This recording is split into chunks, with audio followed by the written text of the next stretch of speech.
You don't attract what you desire. You attract what you confirm with your energy, your inner voice, your presence.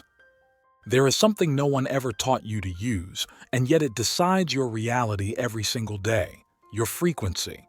You can't see it. You can't touch it, but you're broadcasting it right now. And what you broadcast comes back. It doesn't matter how much you've studied, how often you've prayed, how many times you've visualized. If you're vibrating lack, you'll attract scarcity. If you're vibrating doubt, you'll attract confusion. If you're vibrating need, you'll attract absence. And that's not punishment. It's emotional physics. There are people who do everything right and still can't move forward because they're still waiting for change to come from the outside. But life doesn't respond to what you ask for. It responds to what your energy confirms. And this book, it didn't come to hand you formulas. It came to reprogram you from within. Not with empty phrases, with truth. Not with magical affirmations, with awareness. Not with promises of success, with real emotional training. Because abundance is not a prize. It's a right that activates the moment you stop begging for approval. The moment you stop repeating that you can't. The moment you align with what you already are. And if you've made it here, it's because you're ready to remember. To remember that you are not broken, that you don't need validation, that nothing is missing. You just need to tune in.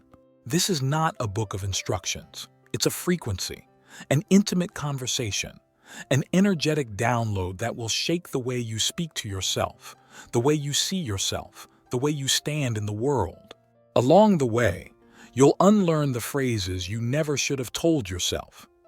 You'll rewrite the story you've used to justify your stagnation for years. You'll look at everything you once took for granted through different eyes. And most of all, you'll begin to act as if you already understood it all. Not because you know it all, but because finally, you feel it. This audiobook doesn't ask for blind faith. It asks for presence. Just one thing, that you recognize yourself as a channel of abundance. And when that happens, don't be surprised if everything starts to shift. It's not magic, it's coherence. If you're ready to stop surviving and start creating, if you're ready to receive without guilt, to give thanks without fear, and to live with direction, then stay. Because what you're about to hear may rewrite the way you exist in this world. And if something inside you stirs as you hear these words, it's no accident. It's because abundance is already calling you by name. Chapter 1. You were surrounded and you didn't know it. There are people who open a full fridge and say, "There's nothing to eat." People who have health, a roof over their heads, and loved ones around them, yet still wake up every day with the sense that something is missing. And it's not because they're broken. It's because they've been trained not to see, because culture has turned lack into a habit, into a language, into an identity. We live surrounded by what was once unimaginable. Water that flows on command, light that appears with the touch of a finger, music that comes out of a rectangle in your pocket, images flying through the air turning into video calls. And yet, we feel we don't have enough. Not because there's a lack, but because we've disconnected from the frequency that sees all of this as miraculous. That's the real origin of scarcity. Not the absence of things, but the inability to feel part of the abundance that already exists. It's like standing in the middle of the ocean with your mouth closed in thirst. You don't see what's there because you're fixated on what you think is missing. And what you believe shapes what you see. What you see defines your state. And your state creates your reality. Abundance is not a goal, it's a frequency, an internal tone. It doesn't begin when money arrives. It doesn't activate when everything falls into place. It begins earlier, much earlier, when you recognize the invisible, when you give thanks for the simple things, when you stop begging like a pauper and start receiving like someone who remembers they are a child of the universe. But they don't teach us that. They teach us to wait, to want, to measure everything with a ruler that never quite reaches. They tell us that abundance will come once you become someone, once you achieve something, once everything aligns. And so life slips by on hold, in emotional, energetic, spiritual poverty, because no one tells us that we're already living inside what others once only dreamed of. Not long ago, people walked miles to fetch water. They made fire with stones. They used animals to get around. They died for lack of antibiotics. And today, you can order food from your phone while watching a movie and speaking to someone on the other side of the world. Do you really believe you're not surrounded by abundance? But abundance doesn't scream. It doesn't make noise. It's discreet, like a flower that quietly blooms on a street full of people rushing by. You have to look with different eyes. You have to pause. You have to listen. Because if you don't train your perception, the universe can be pouring itself over you, and you'll still believe you're dry. And that is the first shift, the one that changes everything. Not the one that happens when you have more, the one that happens when you see more. There are people with millions who live as emotional paupers. They wake up with anxiety, go to sleep in fear, and surround themselves with luxury they can't feel. And there are those with very little who live with open souls. Because abundance is not a number. It's a way of inhabiting the present, a way of giving thanks without asking, a way of being at peace with what is, even as you open to what is yet to come. And that's not resignation, that's connection. When you live in abundance, you don't stop growing, but you no longer grow from emptiness. You grow from gratitude, from the natural expansion of what's already recognized as enough. And that changes everything. It changes the energy with which you ask. It changes the way you attract. It changes the way you experience what arrives. True abundance begins when you understand that nothing outside of you can give you what you haven't yet activated within. And that starts now. There's a curious phenomenon that happens to many people when they finally get something they've wanted for years. They have it, they live it, they achieve it. And soon after, they feel empty again. Some call it achievement syndrome. But it's not an emotional problem. It's a disconnection from real abundance. Because what they were seeking wasn't the thing itself. It was the feeling they thought it would bring. And the feeling doesn't come from the object. It comes from the state. Money without peace is a golden cage. A relationship without connection is hollow companionship. A house without soul is just decorated cement. Food without gratitude is just stuffing yourself to fill a void. And having more won't fix that. What will fix it is remembering that everything, absolutely everything, already holds energy. And you are the one who decides how to enter it. Abundance isn't a number. It's a tone. It's a song that plays when you're in alignment. That's why there are people with very little who laugh with their whole body, who don't have a full bank account, but their hearts never run dry, who don't have thousands of followers, but when they speak, they transform you. Because abundance isn't measured in quantity, it's measured in vibration. And that, brother, sister, reader, listener, is a key. Because if abundance is vibration, then you don't have to chase it. You only have to tune into it. Just like you turn a dial to find a radio station, you can tune your own frequency. But for that, you need to quiet the noise. And the first noise is complaint. Complaint is the language of scarcity. Every time you say, "This isn't enough," "I never get lucky," that's just life. You're affirming a frequency that the universe reads as a command. And the universe doesn't reward worthiness. It responds to frequency. That's why some people with no great talents still prosper, because they vibrate in harmony with what they desire. And others, full of gifts, remain stuck because they vibrate in debt, in fear, in need. This isn't about denying your pain. It's about not building your identity around it. You can be going through something hard and still be abundant. You can have debt and not let it define you. You can be alone for now and still know it doesn't mean you're unloved. The key is to not let your external condition dictate your internal vibration. Because everything opens from your vibration. Opportunities don't arrive when you chase them in desperation. They arrive when you're ready to hold them, and that readiness doesn't depend on what's outside. It depends on you. Are you available to receive, or are you just demanding from an empty place?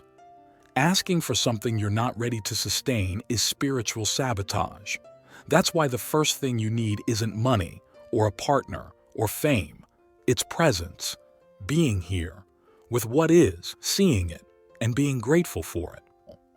Gratitude isn't a spiritual obligation. It's an energetic strategy. It's the most direct way to train your brain to detect abundance, because what you give thanks for expands. Every time you say, "thank you," you're not just being polite. You're telling your mind, "this matters." You're telling the universe, "I want more of this." You're programming your frequency to sync with the flow. And you don't have to be grateful for what hurts, but you can be grateful for what stays: your body, your breath, your awareness, your ability to think, to read this, to feel something as you do. That is abundance, real abundance, not flashy, not Instagram-worthy, but powerful. And when you enter that frequency, it's not that life becomes magical. It's that you start seeing what you didn't see before. You see the opportunity inside the mistake, the blessing hidden in the loss, the new door opening as another one closes, and then you no longer depend on everything being perfect to feel good. You become a generator, a source, a channel. And that is where true abundance begins. There is no abundance more real than that of someone who is awake. Not awake as in someone who reads a lot or meditates 3 times a day, but awake as in someone who has learned to see. To see life as fertile ground, not as a battlefield. To see the days as blessings, not as burdens. To see problems as opportunities in disguise, even when they hurt at first. Because abundance, more than an outcome, is a way of seeing. And if you don't train your way of seeing, you'll live in a beautiful house thinking you're trapped inside. Imagine someone living in a magical forest but only walking the same path every day, never looking around, never looking up, never stepping off the trail, and then saying, "This forest has nothing special." That's how many people live. They move through life repeating the same routine, unaware that everything around them is pure potential, raw beauty, living magic waiting to be seen. But no one taught them how to look. They were taught to measure, to compare, to fear, to want more, but not to see. And seeing, my brother, is the first act of abundance. To see that your body is still alive when it could not have been. To see that you can feel sadness, and that's already a miracle, because feeling is also being awake. To see that you can make decisions, that you can choose how to respond, how to look, how to speak to yourself. Most people speak to themselves from lack. They repeat phrases like, "I never get anything right. This is just what I got. I'm not like the others." And each of those phrases is a seed, a program, an act of negative creation. And then they wonder why they don't feel abundant. It's because they're creating against themselves, planting deserts with their inner voice. But that can change, right now. With a single decision, change the tone with which you speak to yourself. Not to lie to yourself, but to wake yourself up. To stop telling the story of the broken character and start telling the story of the being in expansion. Because you're not broken, you're just unfocused. And focus isn't trained through force. It's trained through presence. When you are present, focus shows up on its own, like an automatic lens that adjusts to light the moment you stop moving. That's how your consciousness works. When you stop running, stop escaping, stop rushing, you begin to see what was already there. And when you see, you give thanks. And when you give thanks, you expand. And when you expand, you create. But not everything you create becomes visible right away. Sometimes you plant a new way of thinking, and the results don't show up for months. Sometimes you change a phrase you've been saying every day, and that shift alters your energy without you even noticing. Sometimes you stop speaking poorly about yourself and suddenly the universe begins to hear you more clearly because the universe is listening and it doesn't respond to desperate desires. It responds to deep decisions. It doesn't answer your pleas. It answers your coherence because you don't attract what you want. You attract what you are. And that's not a sentence. It's a blessing. It means you can create from within what you wish to see outside. It means you're not at the mercy of external circumstances. You don't have to wait for a stroke of luck. You don't have to be liked by anyone. You just have to remember that you are part of creation itself. You're not a spectator of life. You are a co-author. And a co-author doesn't complain about the story. They rewrite it. They change the chapters. They shift the tone. They redefine their role. And by doing so, they change everything around them. Can you feel it? Can you see how everything begins to move when you change the way you see? Can you sense that your abundance doesn't depend on the world, but on your willingness to recognize what you already have? Because that's the key. Recognition, not the one that comes from others, the one that comes from you. When you recognize yourself as part of the whole, as someone who already has what it takes to begin, life responds. Not always the way you want, but always the way you need. Sometimes it puts a challenge in your path, not to deny you something, but to expand you. Sometimes it takes away what you thought was secure, not to punish you, but to make room. And when that happens, you might fall into the trap of thinking everything's going wrong. Or you can remember, this too is part of your abundance. Because abundance isn't constant comfort. It's sustained growth. It's not a life without loss. It's a life where everything becomes purpose, where even pain is recycled into understanding, where even waiting becomes preparation, where even temporary scarcity becomes a springboard into a new way of seeing. And when you see that, everything changes, not outside, inside. And when the inside changes, the outside doesn't take long to follow, because that's the law of creation. It's not magic, it's coherence, and you are ready to step into it. Real abundance doesn't begin with having. It begins with allowing. And to allow, you must first trust. Not trust as in waiting passively for things to happen, but trust as in knowing that the moment you step forward, the ground will appear beneath your feet. Like a traveler walking across an invisible bridge, building it with each step. That is true trust. And that is where abundance blooms. Not when everything is guaranteed, but when you are available. Because availability is the secret door that opens the flow, and many people are still waiting to feel ready before they begin. But abundance doesn't arrive when you're ready. It arrives when you're present. And presence isn't perfection. It's surrender. It's saying, this is who I am today, and from here, I open. That opening changes the way you make decisions.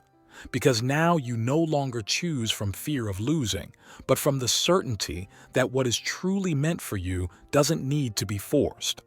That certainty is not blind faith. It's a kind of intelligence you don't learn from books, but one that lives inside us all. It's the intelligence of the heart when it's no longer polluted by doubt, comparison, or the noise of others. Because the noise of others is also poverty, poverty of mind, poverty of vision, poverty of soul. And if you let yourself be pulled into that noise, you'll end up believing that living in fear is normal, that living with guilt is necessary, that living just to pay bills is enough.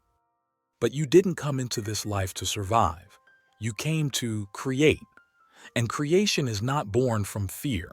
It's born from expansion, from that inner space where you know there is something greater pushing from within, something that can't be explained, but also can't be ignored.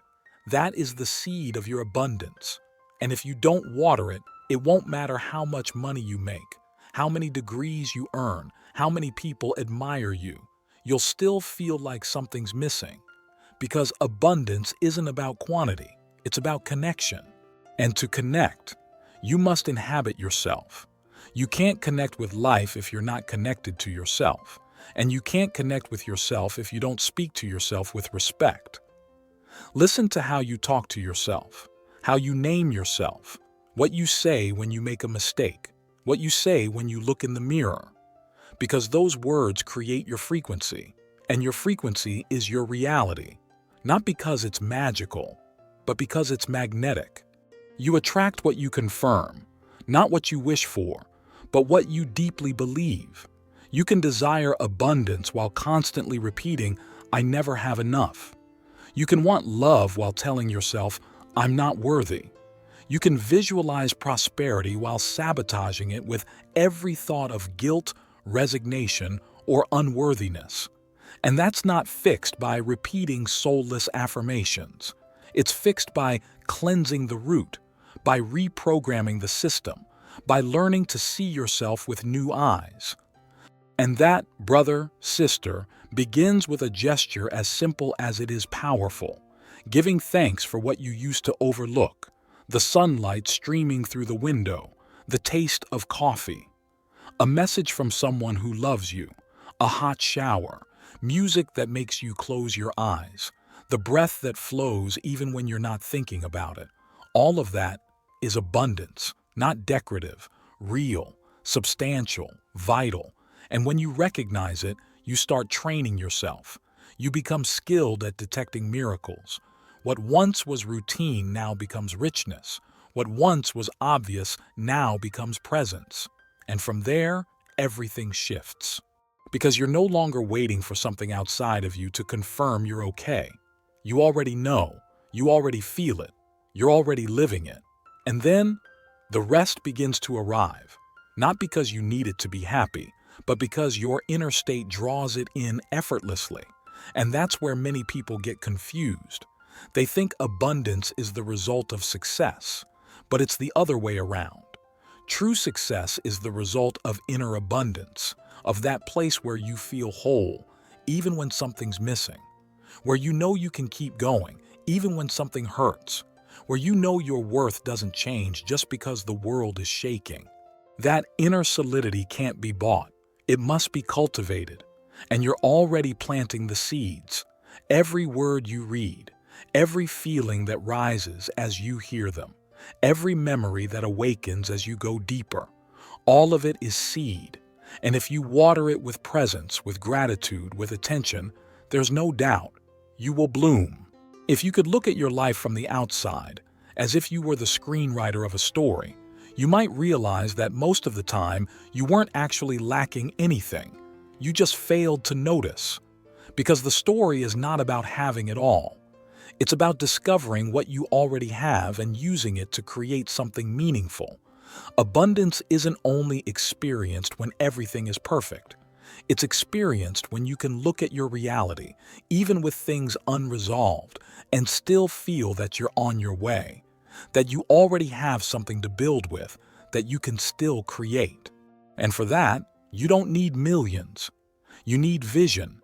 Vision is not a gift reserved for dreamers. It's a muscle you train to see beyond the problem, beyond the surface, to see what no one else sees, starting with yourself. Can you already see yourself living the life you desire, not to escape the one you have, but to activate it from within? Because the clearer your vision, the clearer your steps. And the path doesn't reveal itself to the one who doubts. It reveals itself to the one who decides. There's a story that explains it without words.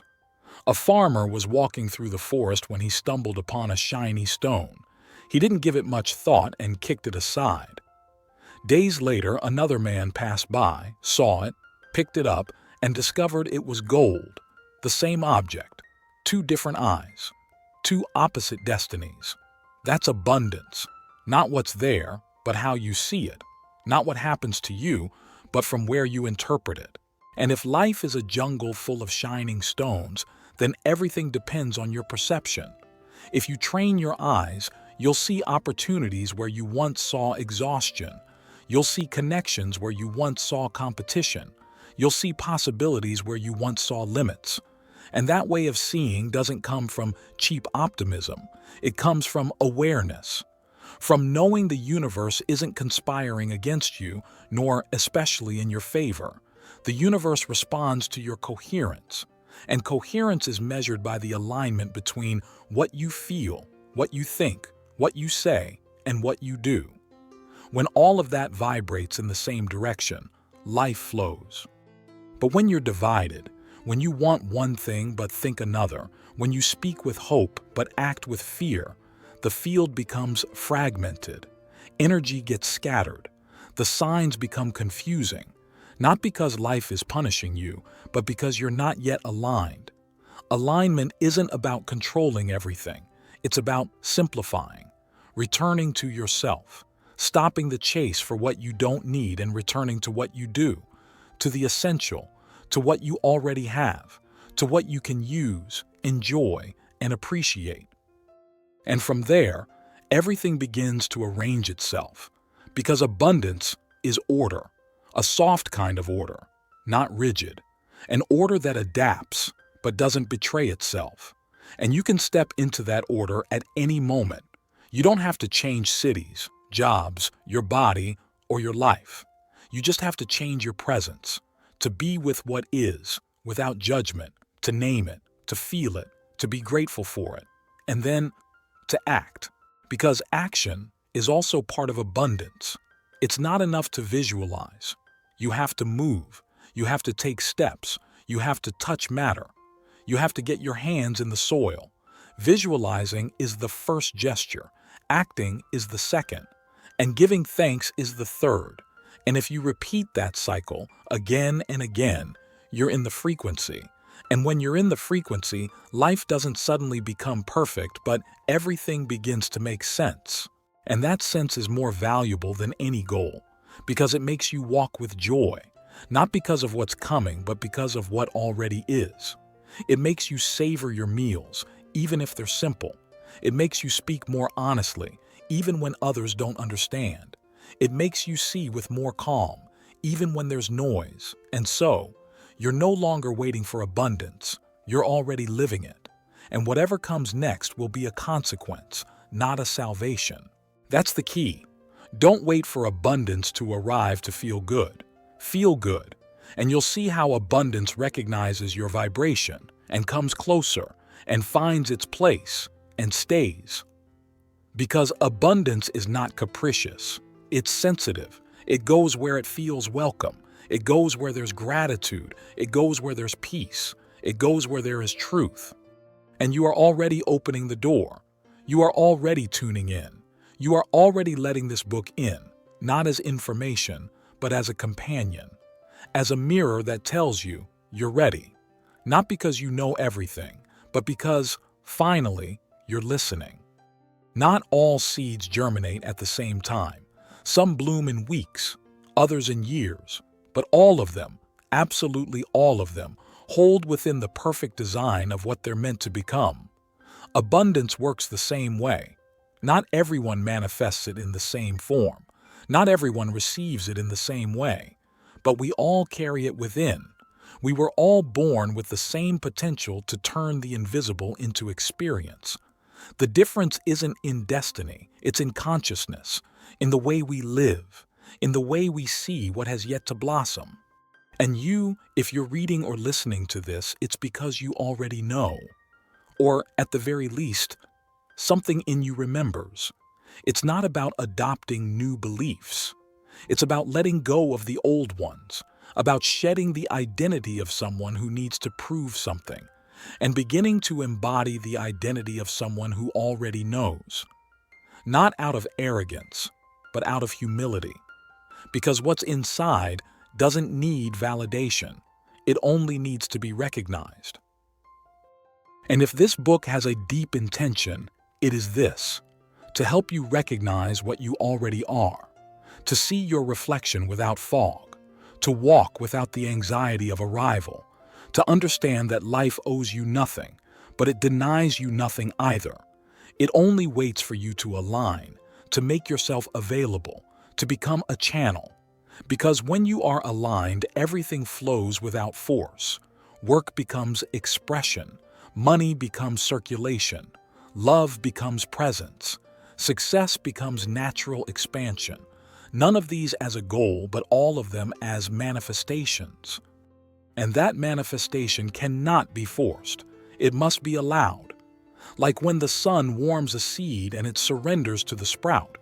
Like when water touches the earth and it opens without fear. That's how abundance works too, not drawn in by urgency, but revealed through receptivity. Not acquired, revealed. And in this chapter, we've already lit the first sparks.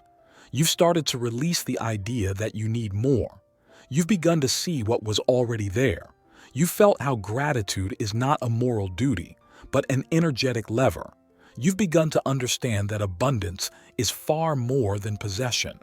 It's a way of inhabiting your existence, a way of moving through the world with open eyes, a way of choosing to act from truth, even before the result is visible.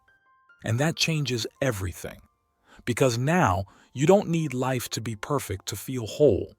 You no longer wait for everything to be okay in order to feel okay. Now you know that peace is not about ignoring problems. It's about choosing the place from which you walk through them. You know that what matters most is not what you have, but what you do with what you have. And that, brother, sister, reader, listener, that is power. Not the power to dominate others, the power to stay true to yourself, the power to walk steadily even when the ground shakes, the power to smile when no one's watching, the power to say no when something doesn't resonate with you, the power to give thanks even when you don't understand, the power to trust even when you don't yet see the answer.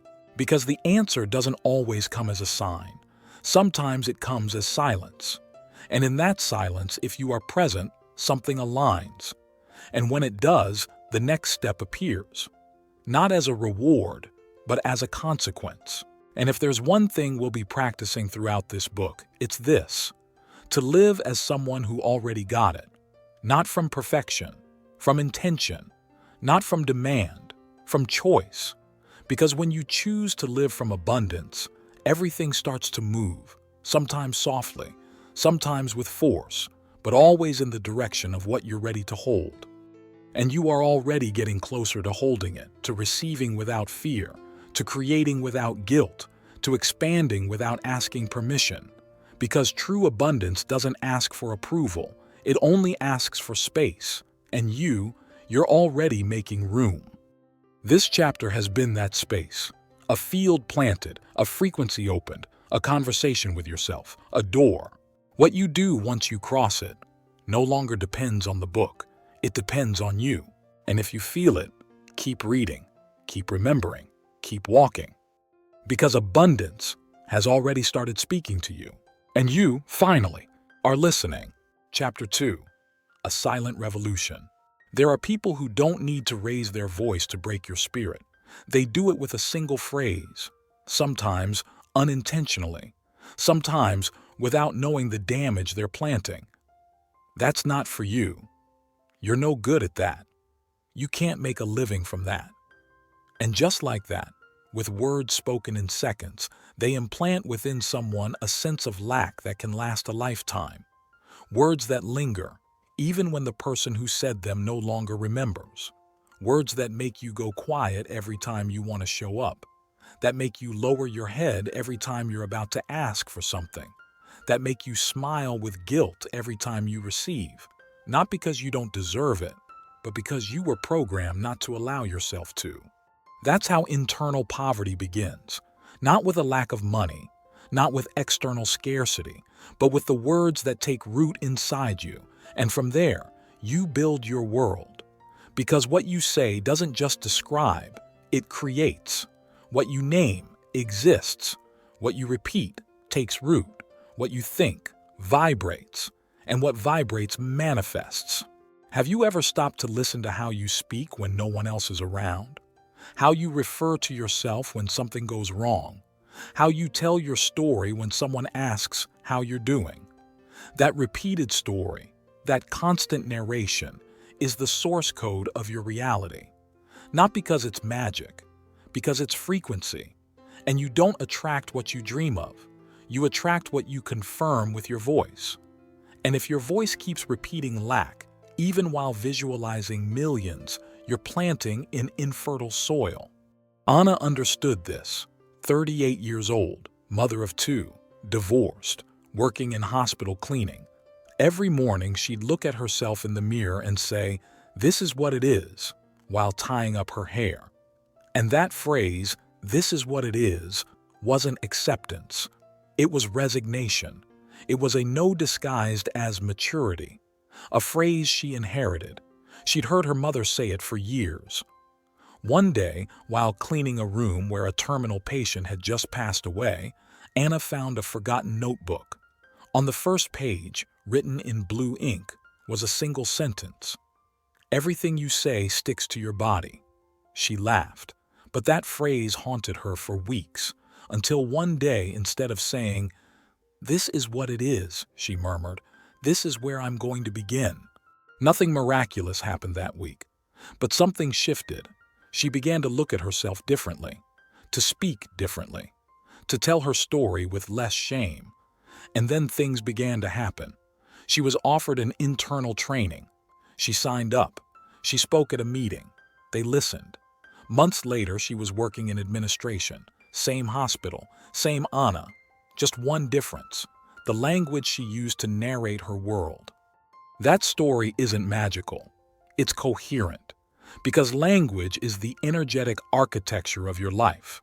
If you build your house with weak words, borrowed phrases, and thoughts that aren't yours, the moment life blows, you fall apart. But if you speak with awareness, with respect, with fire, your vibration holds, and that's something you feel in the way you walk, in the way you enter a room, in the way you ask for something, in the way you say your name. Words are not just sounds, they are signals. The universe doesn't listen to your intentions, it listens to your vibration. And your vibration is born from what you repeatedly tell yourself. That's why this chapter isn't here to give you cute quotes to write down. It's here to return to you the power to speak to yourself with kindness, not from ego, from truth. There are phrases that seem harmless but carry poison in a soft voice. Phrases like, "Nothing good ever happens to me," "I'm sure I'll mess it up," "I have no luck." That's for others, not for me. Behind each one is a silent prophecy waiting to fulfill itself. Because language doesn't just condition you, it defines you.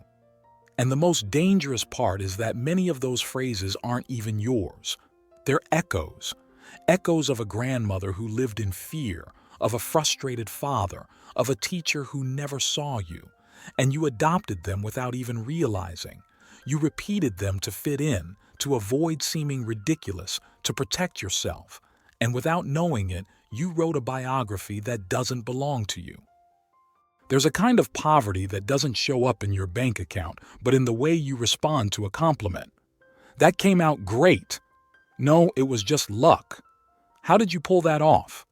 "Just a fluke." That inability to accept the good without justifying it, shrinking it, or dismissing it is an invisible prison. And the only one who can break that cage is you. Not by changing what you do, but by changing what you say when you do it. That's why words are not just affirmations. They are atmosphere. There are homes where scarcity is in the air even if money isn't missing, just because of how people speak. Everything is too expensive, too hard, too risky, too complicated. And there are homes where abundance is felt even if clothes are reused, because there, everything sounds like, "Let's see what we can do. We'll figure it out. This works too. Look how beautiful what we already have is." Abundance isn't decoration. It's a shared code, a way of naming what's happening. And that can be trained. It can be changed. It can be chosen. Sergio was the kind of person who always spoke negatively, but with humor. "I'm a total mess," he'd say, laughing. "I'll probably screw it up," he'd joke every time something important approached. No one took him seriously, not even him. But his results spoke louder than his laughter. Always halfway, always almost, always close. but never quite. Until one day, his 7-year-old nephew repeated the same phrase, "I'm a mess too, just like Uncle." That sentence, said with a child's smile, hit him right in the chest. Not because it hurt, because it woke him up. From that day on, he started a game with the boy. Every time one of them said something negative about themselves, the other had to correct it out loud. "I'm a mess" became, "I'm learning how to do things right." "I'll probably fail" became, "This time, I'm going to surprise myself." And it wasn't just fun, it was healing, for both of them. Because sometimes, you need to hear yourself from the outside to understand the damage you're doing on the inside. This isn't magic, it's neuroplasticity. Your brain believes what you repeat the most. Your energy vibrates with what you consistently sustain. So if you go through life saying you can't, that you're no good, that you don't matter, you're training your nervous system to stay locked in that frequency. But if you start to change the script, something begins to shift. Not immediately, not like a trick, like a process, like an inner reconfiguration. That's why this chapter isn't here to flood you with empty phrases that sound positive, but don't resonate with you. We're not asking you to say, "I'm a millionaire" when you can't pay the rent. We want you to say, "I'm learning to receive freely," to say, "I'm available to prosper without fear," to say, "I choose to treat myself with respect, even while I'm still on the way." Because that isn't a lie. That's verbal evolution. And evolution begins with language. Your inner world expands every time you say something that honors you, even if it's whispered, even if it's only for you, even if you don't fully believe it yet. Because every word that breathes truth, even if not yet fully embodied, is a bridge between who you were and who you're becoming. There's a woman I met years ago in a writing workshop. Her name was Lucia. She was in her 60s, one of those people who rarely spoke, but when she did, the world seemed to go quiet. One morning, she shared something that left me speechless on the inside. She said, "All my life I've described myself as invisible. I believed it so much that whenever I walked into a room, I would step aside on my own." No one pushed her, no one excluded her, but she had already stepped out of the center, by habit, by fear, by a phrase someone once said to her in childhood, "You're not the protagonist, just observe." That phrase, spoken without malice, shaped her identity. Until one day, she wrote a story where the main character was an invisible woman who, without trying, saved someone's life. She read it aloud, her voice trembling. When she finished, someone said to her, "You know what's amazing? No one is going to forget your invisible character." She smiled. And from that day on, whenever she spoke about herself, she no longer said, "I'm invisible." She said, "I was the woman no one saw, until I wrote myself into being." The way you talk to yourself doesn't just affect your self-esteem, it affects your reality. If every time you fail you say, "I knew it, I'm no good at this," you're sealing a verdict. But if instead you say, "This is teaching me what I need," your energy shifts, your posture shifts, your tone shifts, and that, even without you noticing, begins to transform the way the world responds to you. Because life doesn't respond to what you want, it responds to what you emit, and your emission is shaped by language, the language you use with yourself, the language you use with others, the language you use to narrate your past. How do you tell your story? Do you tell it like a tragedy or as a journey that made you wiser? Do you define yourself by what you lacked or by what you overcame? Do you name your wounds as excuses or as sources of wisdom? Every word is a tool. You can use it to victimize yourself or to design yourself. You can repeat what others said about you, or you can begin to say what you know you are, even if you haven't fully lived it yet. And that's not self-help. That's existential reprogramming. That's the moment you stop being someone else's echo and start becoming your own voice. You don't have to get it perfect. You just have to get it present. Speak to yourself like someone who is remembering, like someone who is giving themselves permission to change their story. Because you are not what others said you were. You are not even what you said about yourself on your worst days. You are what you choose to say about yourself now. And every word you say from that new place is an act of abundance.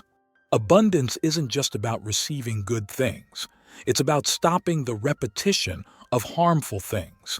It's silencing that inherited voice that creeps in whenever you're about to expand. That voice that says, "Who do you think you are? Don't get carried away. You're not good at that." That voice isn't yours. It's an old file, a tape you can choose to stop playing. And to do that, you don't need to shout it down. You just need to speak louder than it does. Say the new thing. Say it softly if you have to. Say it in writing. Say it in the mirror. But say it. Because if you don't name it, it doesn't exist. If you don't hear yourself differently, you'll keep being the same.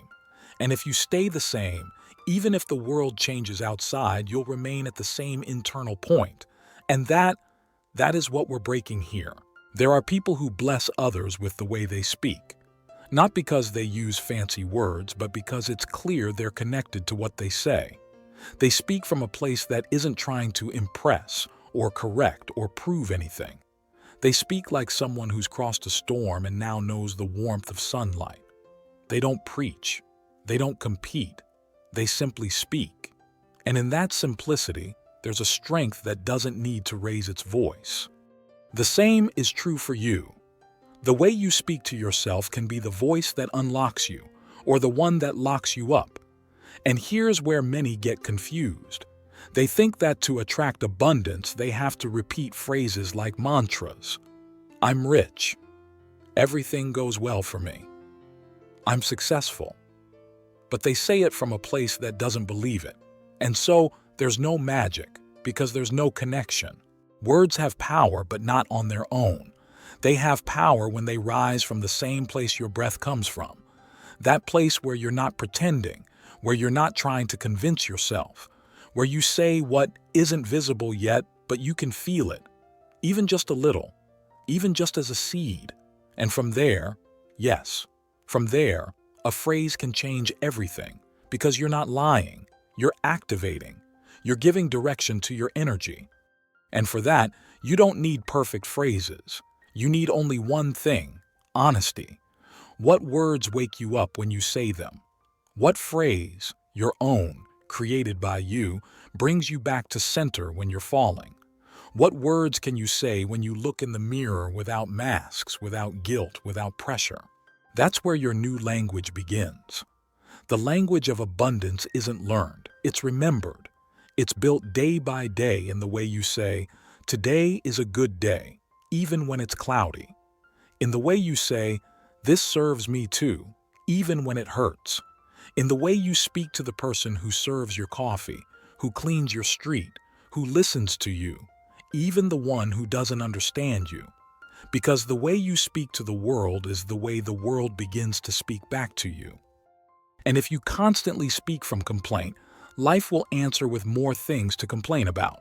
Not because it's cruel, but because complaint is a low-frequency magnet.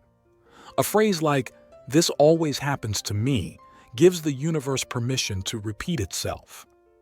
A phrase like, "I'm not good at this," begins to shape your identity. A phrase like, "I never get lucky," lowers the volume of your intuition. But you are so much more than that automatic repetition. You can choose to interrupt that chain. You don't have to shout. You don't have to deny what hurts. You just have to say something new, something of your own, something that feels good, something that brings your power back. Once, at a rural school, a teacher told a boy that his handwriting was ugly. He was 8 years old. That afternoon, he went home and tore up all his notebooks. He stopped writing for pleasure. He only wrote when necessary, and always with shame.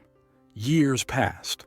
In college, one of his professors asked to borrow his notes because they were so clear they read like poetry. The boy laughed. He said no one had ever told him that before. That night he wrote again, like he had as a child, with joy, with steady strokes, and he realized something he had lost in the fog, that a single word can destroy, or it can heal. And now, here you are, remembering that the way you speak also builds. That abundance begins the moment you treat yourself as someone valuable, even if you don't yet know exactly how to do it, even when your voice trembles, even when you feel ashamed to begin. Because no one needs to hear your perfect version. You just need to start listening to yourself with respect. Abundance settles in the body when your words stop hurting. When you start saying what you wish someone had said to you. When you become your first safe home. When your mouth is no longer a weapon. When language becomes a gentle hand over your process. A conscious word can change the energy in a house. It can shift the rhythm of a dinner. It can transform the emotional state of the one who hears it, even if they don't show it. And a careless word, a phrase spoken in automatic anger, can ruin an entire day. It can plant seeds of insecurity, fear, and shame. We've all lived it. We've all done it. Because no one ever taught us that language isn't just communication, it's creation. Language is energy taking shape. That's why saying, "I'm a disaster," is not the same as saying, "I'm learning." The first closes, seals, condemns. The second leaves space for change. One locks you in a cage. The other opens a door. And when you keep repeating the cage, you don't realize you're attracting situations that confirm it. Not because the universe is punishing you, but because you're sustaining the vibration that draws them in. You want abundance? Start by naming yourself differently. Not from arrogance, but from recognition. Start by not calling yourself clumsy, useless, slow, ugly, old, incapable. Not as a joke, not out of habit, not as if it doesn't matter. Start speaking to yourself as you would to someone you're raising to be free. Because that's exactly what you're doing. You're raising the new you with every word you choose. And this isn't about becoming a positive person who smiles all day. It's about taking responsibility. Understanding that what you say carries vibrational weight, and that weight will either hold you up or pull you down. If you speak to your day like you're walking into battle, don't expect flow. If you wake up saying, "Ugh, it's Monday," don't expect inspiration. If you enter a meeting saying, "This is going to be a waste of time," don't expect connection. But if tired, doubtful, burdened, you choose to say, "Something good might surprise me today," then you've already opened a door. And you don't have to say it with force. You have to say it with direction. Let your words be conscious choices, not emotional leftovers. Because what leaves your mouth doesn't vanish into the air. It stays, vibrating in your field. And later, life will use it as the blueprint for your next experience. That's why this chapter is named as it is, because with every word you are shaping the world you will live in. And no, not everything depends on what you say. But what you say can change everything that does depend on you. It can bring you back into focus. It can rewrite your self-worth. It can teach others how to treat you. It can open a frequency where before there was only noise. And no, you don't need to speak all day like you're inside a temple. You just need to know when you're speaking from fear, from habit, from lack, and catch yourself. Change the tone, change the phrase.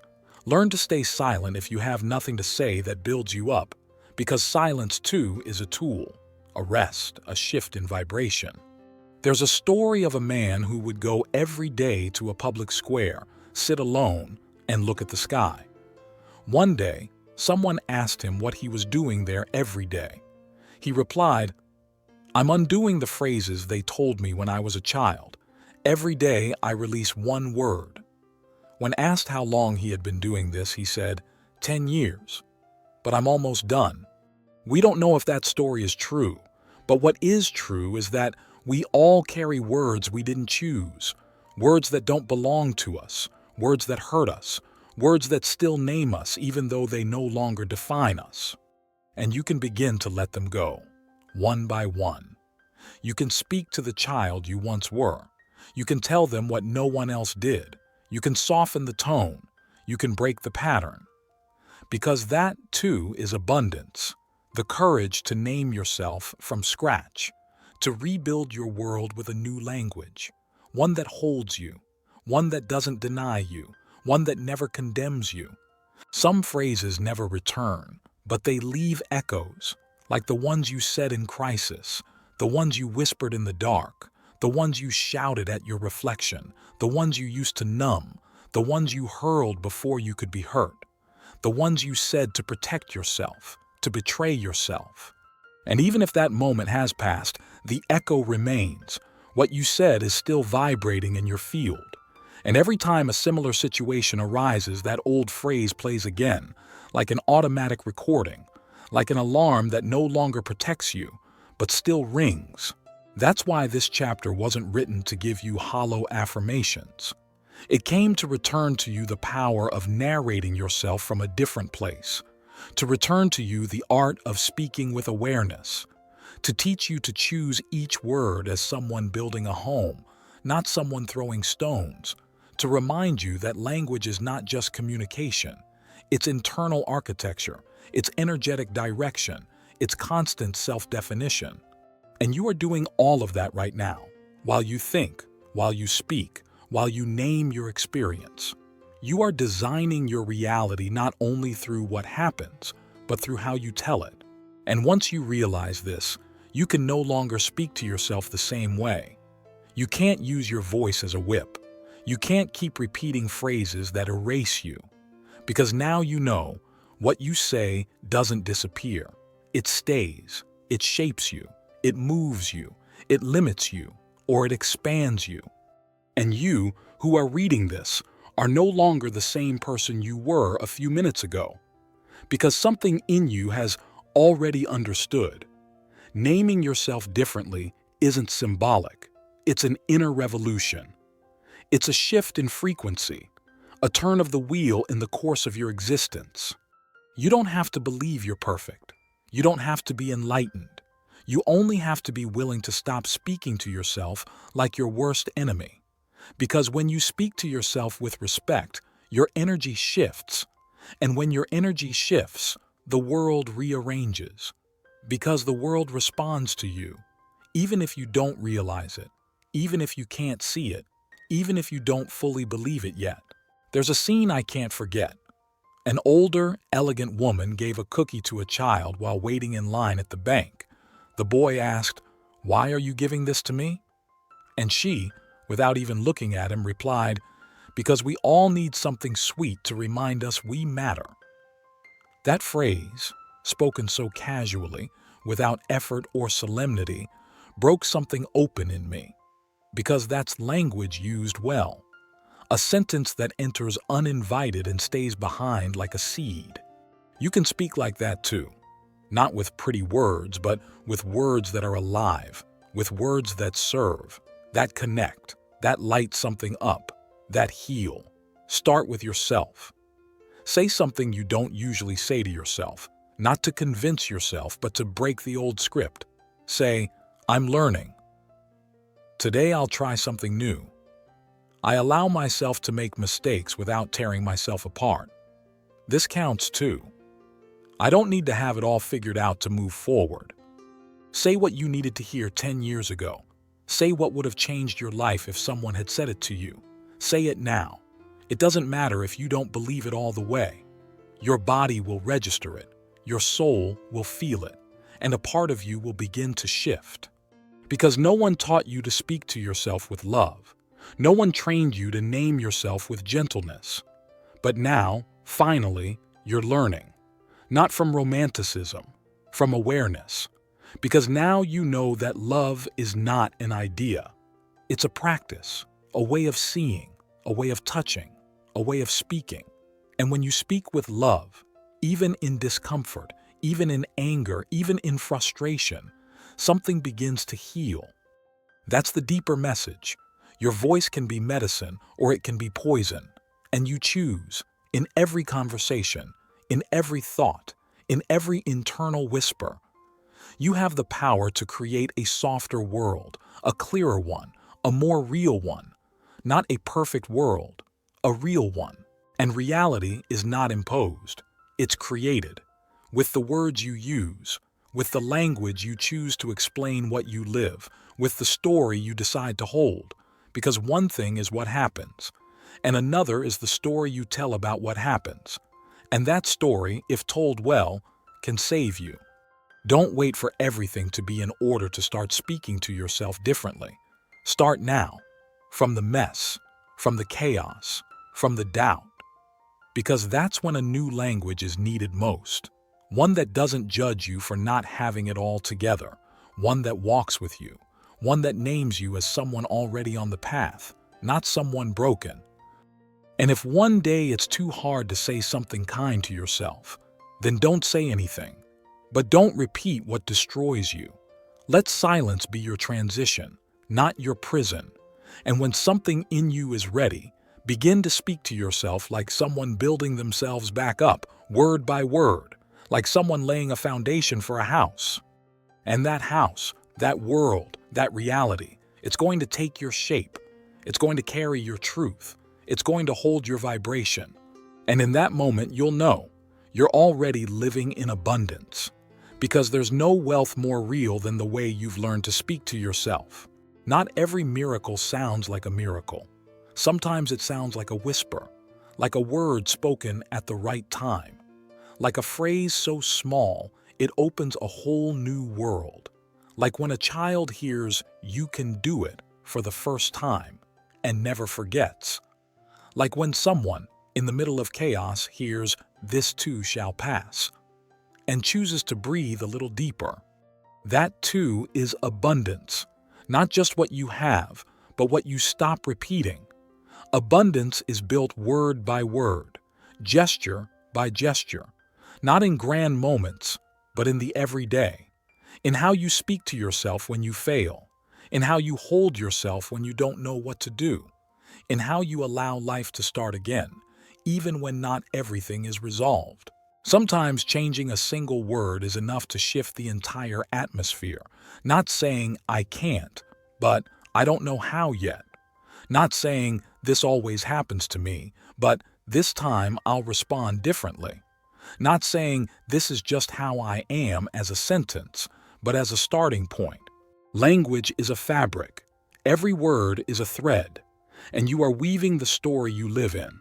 If you keep repeating phrases that shrink you, you'll end up living in narrow spaces, even when everything around you looks expansive. But if you choose words that expand you, even the hardest days will feel like they hold air. That's why this chapter is an invitation to turn your voice into a temple. Not so you only say beautiful things, but so you speak with purpose. So you recognize when you're repeating something that harms you. So you learn to interrupt, even with silence, the phrase that makes you smaller. So you build your own way of speaking, like someone discovering the precise tone of their truth. And if you don't know where to begin, start like this. Say your name out loud without hiding. Say what you're learning without shame. Say what you need without disguising it as strength. Say what you're grateful for without fearing it sounds cheesy. Say what you don't know yet without feeling less. Say what you want, even if you don't yet know how to get it. Because when a word is born from that place, it becomes an offering. And that offering is not forgotten. It lingers in the air. It anchors in the body. It expands through your energy. And the world feels it. You don't need to give grand speeches. Just say something new each day. Something that aligns you, that reminds you, that returns you to your center, like a vibrational compass, like a note that tunes you before stepping into the world. And once you get used to speaking to yourself with that kind of honesty, you can no longer betray yourself so easily, because you know the sound of your truth, because you recognize the echo of your soul, because you no longer accept inherited phrases without question, because you know your voice is your most powerful tool, not to convince others, but to remind yourself of who you are.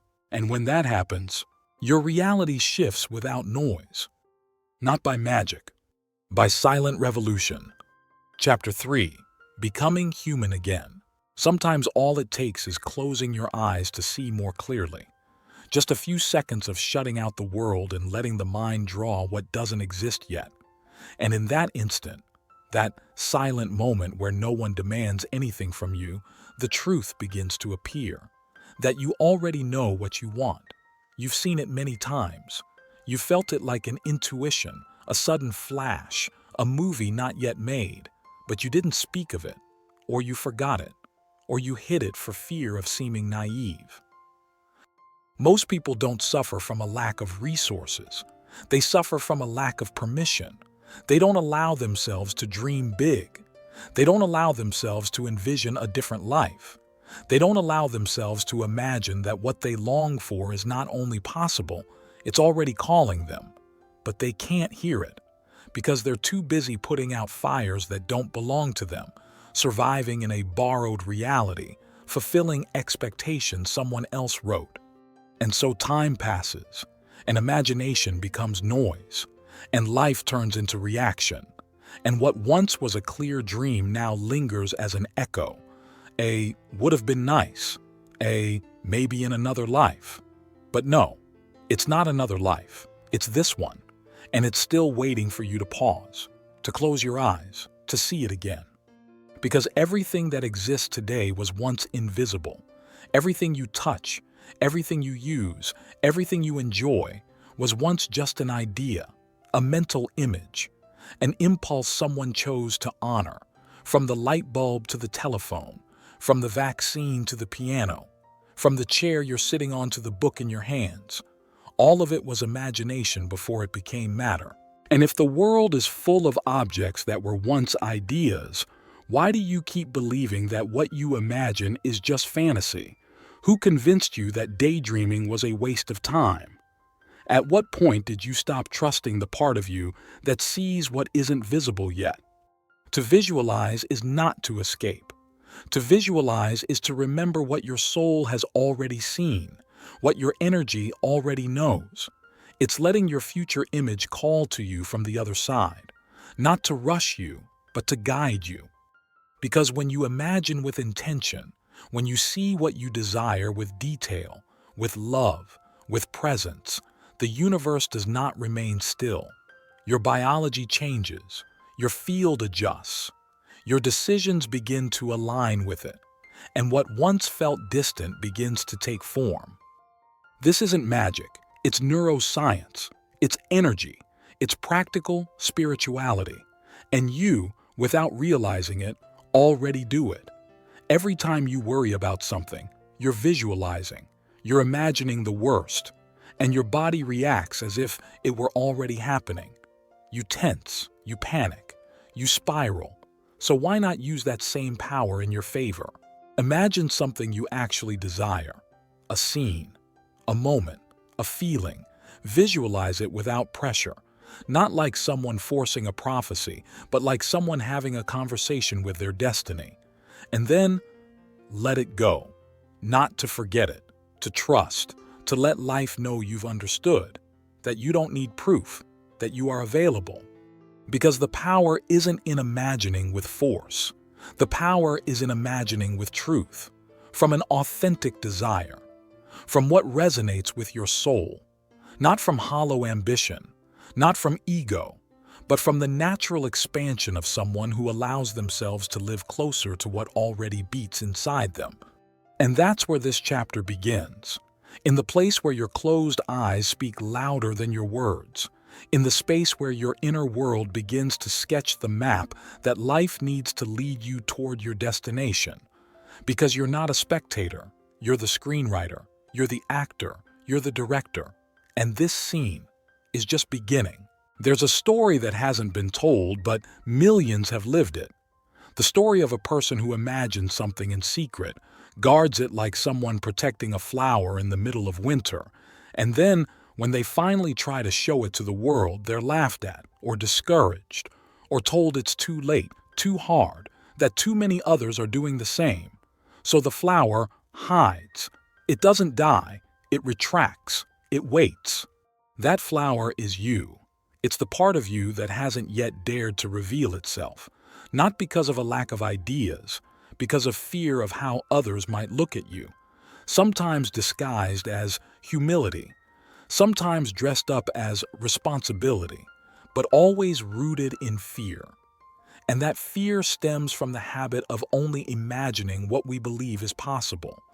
But what's possible is just what's already been done, what others have already achieved, what the mind has accepted as a valid model. But you didn't come here to repeat models. You came to expand them. Imagination is not for entertainment. It's for anticipation. It's for opening doors that don't exist yet. And if all you do is dream of what others have already done, then you're missing out on your own frequency. Because your abundance doesn't lie in what's visible out there. It lives in the new idea that no one has yet created. It lives in the scene you can visualize and no one else can hold with such clarity. And for that to emerge, you must stop looking for references. You must stop copying formulas. You must start closing your eyes, not to imitate, but to remember your own shape. Because that shape already lives in you, in your purest desires, in the details you don't speak aloud for fear of being called foolish. The world wasn't built by the logical. It was built by those who dared to close their eyes and see something different. Edison didn't have light, only the idea of light. Walt Disney was fired for not having enough imagination. J.K. Rowling wrote Harry Potter on napkins while living on public assistance. Lionel Messi would visualize every move before touching the ball. Michael Phelps, before every competition, swam the entire race in his mind with his eyes closed, over and over, until his body followed without thinking. Do you see it? Imagination is not for naive dreamers. It's for visionaries who dare to stay loyal to what doesn't exist yet. It's not that life rewards those who visualize. It's that those who visualize clearly become magnets for what already vibrates in their field. And the field responds, because the field doesn't understand logic. It understands coherence. If you hold an image with true emotion, with advanced gratitude, with presence, then that image begins to take form. And that's where many go wrong. They visualize something beautiful, but they do it like someone trying to escape. They do it from anxiety, from lack, from I hope.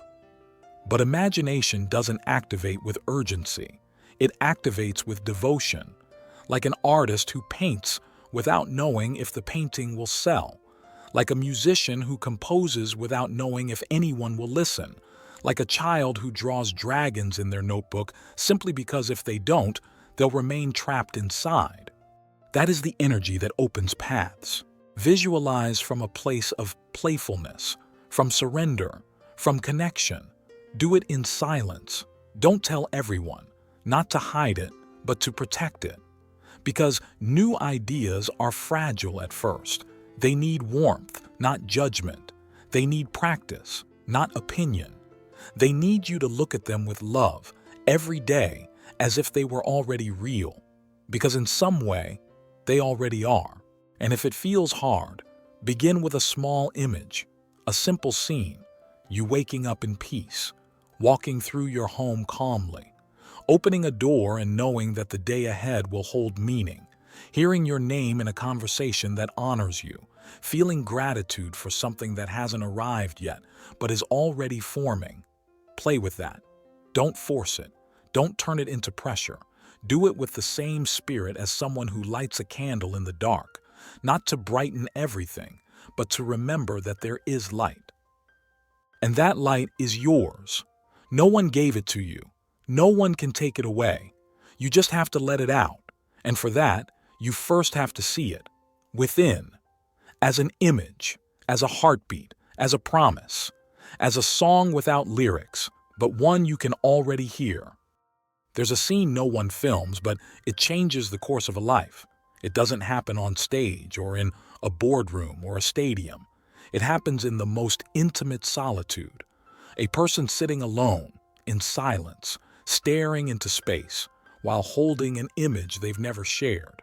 A scene that doesn't exist yet, a possibility they dare to inhabit without proof. And in that moment, with no applause, no witnesses, no guarantees, manifestation begins. Because everything starts that way.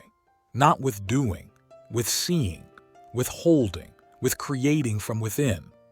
Most people try to change their lives from the outside. They change their job, their city, their relationship, their body. But they don't change the way they speak to themselves. They don't change the images they replay. They don't change the movie they project in their mind every day. And so, they keep living the same story. Because your life doesn't change by what you do.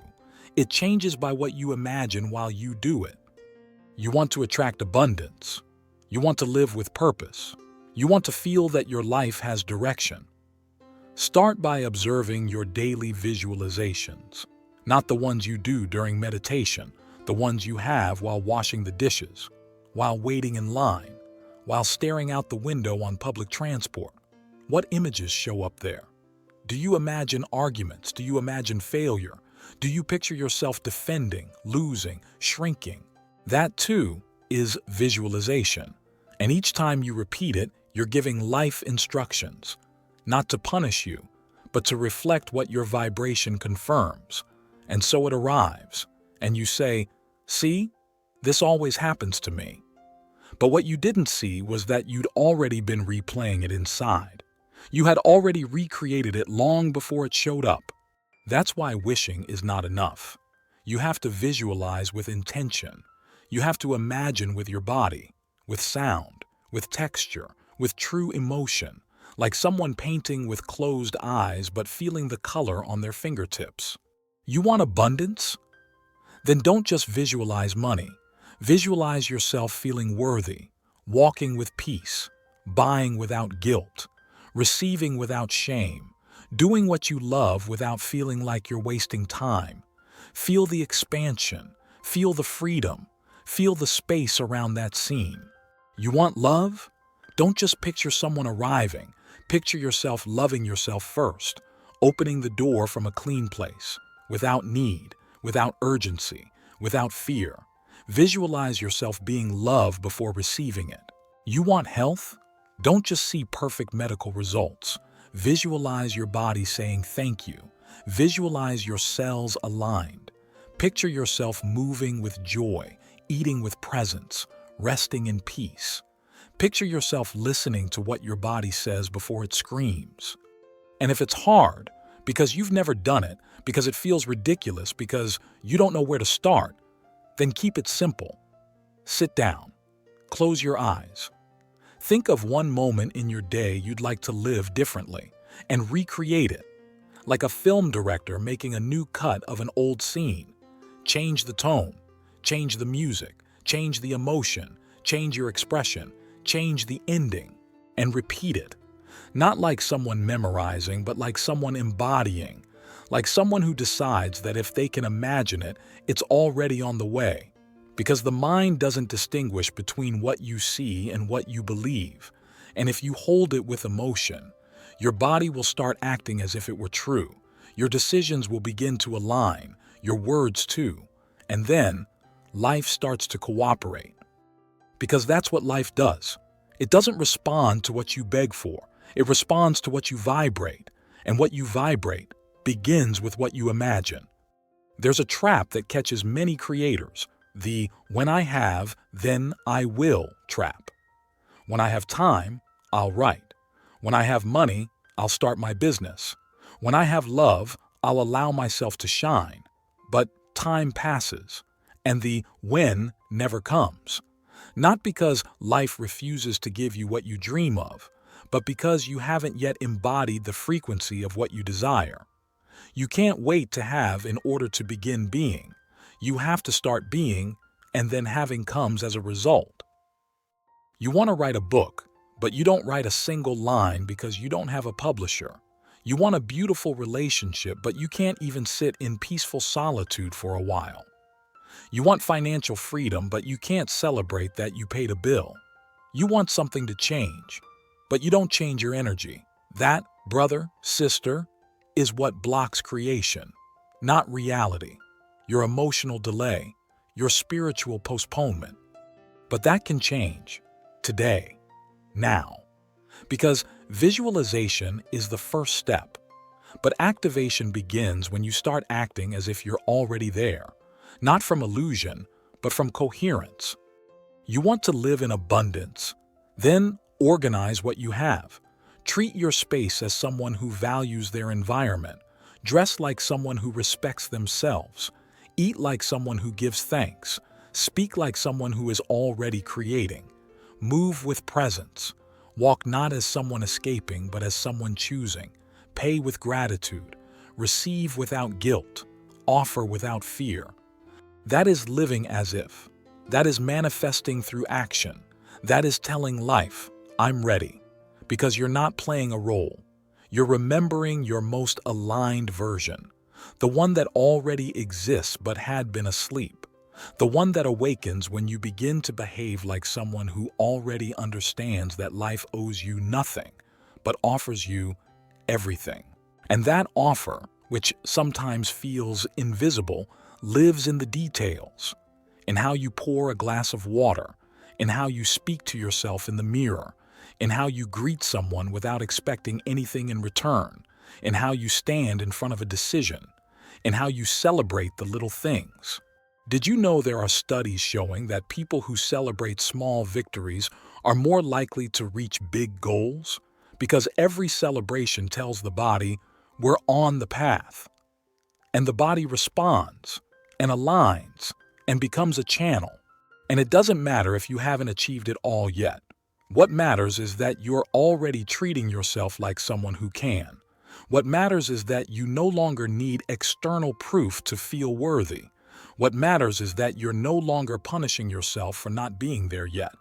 What matters is that you've started enjoying the process as part of the arrival. Because no one creates from anxiety. No one manifests from complaint. No one builds from judgment. Great creations are born in spaces where the energy is clear, not perfect, clear, free from resentment, free from comparison, free from victimhood. And you can clear your field every day with your words, with your gestures, with your attitude, with your vibration. You don't need elaborate rituals. You need real presence. Sit with the image of your life, and then honor that image through what you do, as if every movement were part of the script, as if the film were already rolling, as if you were already inside it. It just hasn't premiered yet.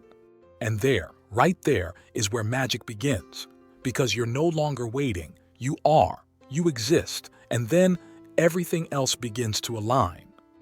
If you're reading this, it's not by accident.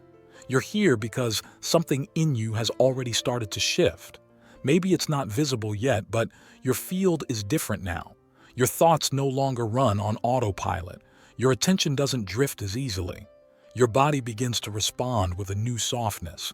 It's subtle, but it's deep. Because you don't need thunder to awaken. Sometimes what changes you forever is a whisper. This book didn't come to teach you anything new. It came to return what you had forgotten. It came to remind you that inside you there is a force that doesn't depend on the past, the environment, or the judgment of others. A force that activates the moment you decide to be who you truly are. Not who others expect you to be, not who you learn to pretend to be, but that original, unfiltered you who knows how to create, because you are creation itself. Through these pages, you've learned that you don't need to wish harder. You need to imagine with truth. That you don't need to visualize a perfect life. You need to inhabit, right now, the emotional state of someone who already belongs to abundance. That you don't have to convince the universe to give you something. You have to align with what is already available. If you know how to receive it, you've learned that energy moves according to how you speak, how you give thanks, how you see. That your body doesn't wait for results. It responds to vibration. That your mind doesn't just think. It constructs realities. That each image you hold with intention is a silent command life receives as a coordinate. And now you know that what once seemed like magic is emotional science. It's spiritual physics. It's soul practice. You don't need to become an expert. You need to become faithful, faithful to your vision, faithful to your intuition, faithful to the scene that moves you, even if you don't yet know how to make it real. Because that scene is not there by accident. It's there because it's already yours, not as possession, but as direction, as a clue, as a lighthouse. And if you've truly learned anything, it wasn't how to manifest. It was how to recognize yourself as a creator. And that recognition is not vanity. It's active humility. It's the knowing that you can contribute to the design of your own life. It's accepting that your mind is the brush, your emotion is the ink, and your body is the canvas. It's remembering that you didn't come here to repeat patterns. You came to break them. You didn't come to survive. You came to express, to live in tune with that part of you that lights up when it imagines, that comes alive when it creates, that smiles for no reason when everything suddenly feels meaningful. And now, brother, sister, it's your turn. It's time to do something with what you felt here. You don't have to make a big decision, just one small act. Maybe close your eyes for 5 extra minutes each day. Maybe write down what you'd look like if you were already living with purpose. Maybe give thanks for something that hasn't arrived yet, but is already vibrating in your field. Maybe speak to yourself differently, treat yourself differently. Care for yourself as if you already were the version of you that you dream of being. Do something, anything that tells your mind, we're activating. Do something, anything that tells the universe, I'm ready now. Because you are. Because you can't go back. Because you won't allow yourself to. There will be people who keep waiting for external signs. But you already understand that the sign is you, that the image is already within you, that the field has already responded, that now it's your turn to hold the vibration, not from perfection, but from presence, from intention, from real action. And if you ever doubt, as we all do, come back here. Return to these words. Close your eyes again. See yourself again. Feel it again. And if you can't visualize clearly, it's okay. Visualize the feeling. Visualize your laughter, your relief, your calm, your joy at ending a day in peace. Visualize your energy, your inner stillness, your way of being present. That too is abundance. Because abundance is not a number. It is not an object. It is not a goal. Abundance is a frequency, and you are already vibrating in it. You've come this far because something in you already knew the way. Now, there is only one thing left to do. Walk forward with that image alive inside you, not like someone who is searching, but like someone who is remembering. Remember that everything you desire is closer than you think. If you can imagine it, you can align with it. If you can feel it, you can manifest it. If you can hold it without anxiety, you can receive it with grace. And if you are here now, it means you've already begun to receive it. Thank you for making it this far. Thank you for holding this reading with your energy, your openness, your faith. And above all, thank you for accepting your role in this universe, not only as a witness, but as a creator. From now on, every step you take carries an intention. Every gesture you make can become an affirmation. Every image you hold is a reality in progress. And if one day you forget everything you've read, don't forget this. Abundance is not something you seek. It is something you remember, and you are already remembering. So this book may be ending, but not your abundance. If something inside you was lit, if something within you found stillness, if anything here felt more true than ever before, then don't stop now. This wasn't a lesson. It was a mirror. It wasn't a method. It was a remembrance. And now it's time to live it.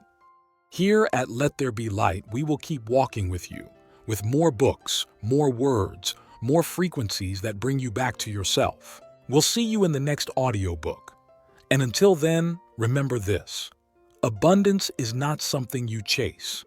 It's something you breathe when you choose to fully inhabit yourself. Thank you for staying. Thank you for returning to yourself. Thank you for choosing to be free. We'll see you soon.